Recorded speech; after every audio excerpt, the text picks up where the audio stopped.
Assalomu alaykum, hurmatli talabalar. Bugun biz siz bilan Markaziy Osiyoda atrof muhitni muhofaza qilish fazoviy usullar yordamida tabiiy ofatlar xavfini boshqarish loyihasi bo'yicha yangi mavzuni ko'rib chiqamiz. Ushbu mavzu fazoviy tahlil, modellashtirish va geovizualizatsiya deb aytiladi. Shu bilan birga demak fazoviy tahlil va modellashtirishga to'xtalib o'tamiz. Demak, bu mavzuda fazoviy tahlil nima ekanligiga to'xtalgan. Demak, unda ma'lumot olish, qaror qabul qilish maqsadida ma'lumotlarni qayta ishlashning geografik va fazoviy usullari ekanligi ko'rsatib o'tilgan. Shuningdek, fazoviy tahlil va modellashtirish usullarning qator funksiyalari ko'rsatib o'tilgan. Demak, ushbu ma'ruzalar davomida usullarni funksiyalari bilan ham tanishishimiz mumkin. Shuningdek, fazoviy mediani, ya'ni fazoviy oraliqlarga to'xtalgan va buning nima ekanligi tushuntirib o'tilgan. Masalan, vaqt oralig'ida o'zgaruvchan o'lchamlarning qisqacha matematik tavsifi ma'lum vaqt ichida uning o'rtacha qiymatini hisoblab chiqadi. Ya'ni, masalan, aytishimiz mumkin, dekabr, yanvar, fevral oylari uchun joyning o'rtacha harorati bu joyda qishning qanchalik sovuq bo'lishini bildiradi. Demak, shuningdek, fazoviy oraliqlarga sentroidlar yoki geografik o'rtacha markazlar haqida to'xtalgan. Demak, bunda aytishimiz mumkin, quyidagi misollar bilan ko'rsatilgan. Ya'ni, biz tasvirda ko'rib turgan joyni birorta aholi punkti deb oladigan bo'lsak, uning ichidagi nuqtalar demak, o'sha joyda aholi yashaydigan uylar, aholi manzilgohlari deb oladigan bo'lsak, biz qandaydir maktab, bog'cha yoki umumiy ovqatlanish shoxobchasi yoki magazin qurishimiz uchun uning o'rtasini, hamma uchun o'rtacha bo'ladigan, borish yaqin bo'lgan, qulay bo'lgan joyni tanlashimiz kerak. Demak, bunda ikkinchi o'ng tomonda rasmda ko'rib turganimiz bu qizil bilan belgilangan nuqta.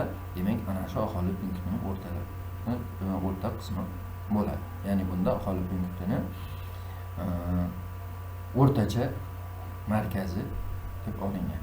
Ikkinchida, demak, aytaylik, o'sha aholi punktini o'zida biz endi professional boshqaruv kompaniyasini qurmoqchimiz. Ya'ni bu orada ko'p qavatli uylarga xizmat qiladigan tashkilot tashkil qilmoqchimiz. Bunda demak biz barcha aholi uylarini emas, balki hududdagi ko'p qavatli uylarni tanlab olamiz. Demak, ikkinchi misolda ko'p qavatli uylar joylashgan hududni alohida tanlab olib, ularning o'rtachasi, ya'ni pushti rang nuqta, demak, ko'p qavatli uylarni o'rtacha markazi ekanligini bildiradi. Shu bilan birga ma'ruzada Evklid medianasiga to'xtalib o'tilgan. Evklid medianasi nima ekanligi, demak, grafika va chiziqlar yordamida ko'rsatib o'tilgan. Bunda demak, Evklid masofasi yoki Evklid o'lchovi Evklid fazosidagi ikki nuqta orasidagi oddiy to'g'ri chiziq masofasi ekanligi ko'rsatilgan va demak, oraliq markazlar vaznsiz, ya'ni bittasida biz ko'rib chiqqan chap tomonda demak umumiy markaz va ikkinchida demak alohida xususiyatga ega bo'lgan obyektlarning markazi ko'rsatilgan. Demak, bu ikkala markaz bir-biridan farq qilishi ko'rsatib o'tilgan. Shuningdek, ma'ruza davomida standart masofa bilan fazoviy avtokorrelyatsiya bilan tanishib chiqamiz. Shu bilan birga fazoviy avtokorrelyatsiyada uni tub nazariya asosini Valdo Topler 1970-yilda o'sha narsaga izoh berganligi ko'rsatib o'tiladi va bunda geografiyaning birinchi qonuni sifatida tanilgan jumlalarni eslatib o'tishadi. Ya'ni bunda demak hamma narsa bilan bog'liq, ammo yaqin narsalar bir-biri bilan ko'proq bog'liq degan tushunchani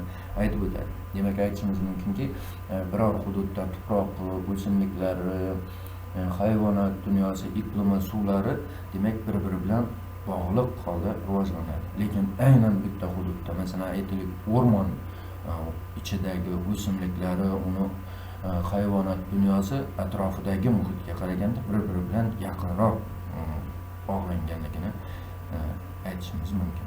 Shu bilan birga avtokorrelatsiya bo'yicha yana to'xtaladi va bunda fazoviy avtokorrelyatsiyani o'lchash ishlariga tushuntirib o'tiladi. Bundan tashqari fazoviy klasterlashga to'xtaladi. Fazoviy klasterlashda demak ikkinchi bir narsa, demak markaziy nuqta tushunchasiga to'xtalib, markaziy nuqtada demak uchburchakni medianalari kesishgan nuqtalar sentroid markaz hisoblanishini demak biz misol bilan bu yerda keltirib qo'ydik.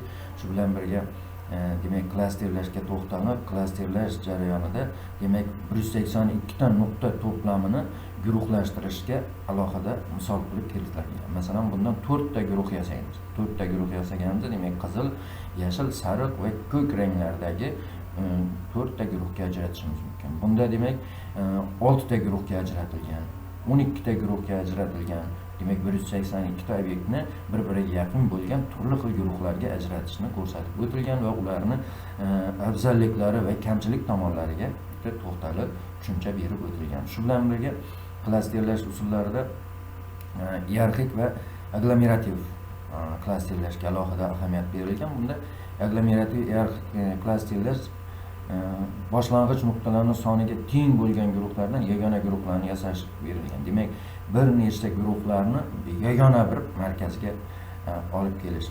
Ikkinchisida demak, bitta guruhdan dastlabki nuqtalar soniga teng bo'lgan bir nechta guruhlarga ajratish. Ya'ni bu ikkalasi bir-biriga mutlaqo teskari usullar ekanligi ko'rsatib o'tilgan. Shu bilan birga iyerarxik klasterlash usullarini davom qildirib dendrogramlarga to'xtalgan, zishlikka asoslangan klasterlashga alohida ahamiyat berilgan, bularga misollar keltirilgan.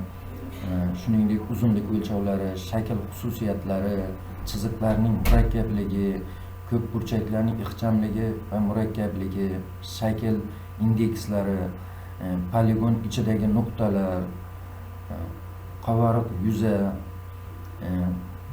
ordinata va absissa o'qlarni o'qlariga nisbatan nuqtani joylashishi, geografik obyektlarning kesishi, chiziqli obyektlarning kesishi, poligonli obyektlarning kesishi, chiziqli obyektlarning markazi, poligonli obyektlarning markazi haqida to'xtalib, demak shu bilan birga ma'ruzalar davomida masofa o'lchovlariga alohida to'xtalib o'tilgan. Shuningdek, masofa o'lchovlari va buni qanday amalga oshirilishiga ma'ruza davomida to'liq tushunchalar berilgan. Shu bilan birga tarmoq masofalari, qisqa yo'l, ta'sir zonalari, ya'ni buferlarga alohida to'xtalgan.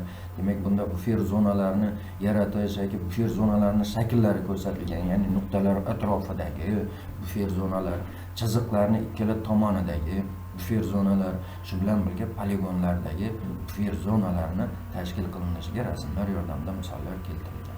Shu bilan birga ma'ruza davomida fazoviy interpolyatsiyaga alohida to'xtalib, bunga tushuntirish berilgan va u haqda misollar yordamida, kartalar yordamida misollar keltirilgan. Shu bilan birga fazoviy interpolyatsiyada tanlovga alohida to'xtalgan. Demak, tanlovning usullari misollar yordamida ko'rsatilgan. Demak, tasodifiy, muntazam tizimli, tasodifiy tizimli, klasterlangan tizimli, chiziqli obyektlarga asoslangan tizimli, kontur chiziqlarga asoslangan tizimli shakllardagi tanlovlar ko'rsatilgan. Shu bilan birga teskari masofa o'lchashga to'xtalgan. Teskari masofa o'lchash tabiiy qo'shnilar tushunchalariga, turli usullarning natijalariga to'xtalgan, landshaft tahlil qilingan, nishabliklarga to'xtalgan. Shu bilan birga demak raster ma'lumotlarining eng kichik birligi bo'lgan kataklarga alohida ahamiyat berilib, demak ularga tushunchalar berib o'tilgan. Shu bilan birga joyning asosiy xususiyatlari, nishabliklarga demak fazoviy fotosuratlar yordamida misollar ham keltirib o'tilgan. Hurmatli talabalar, ushbu mavzu bo'yicha savollar bo'lsa, demak biz oldingi darslarda ham ko'rib chiqqan adabiyotlar yordamida demak savollarga javob olishingiz mumkin bo'ladi. E'tiborlaringiz uchun rahmat.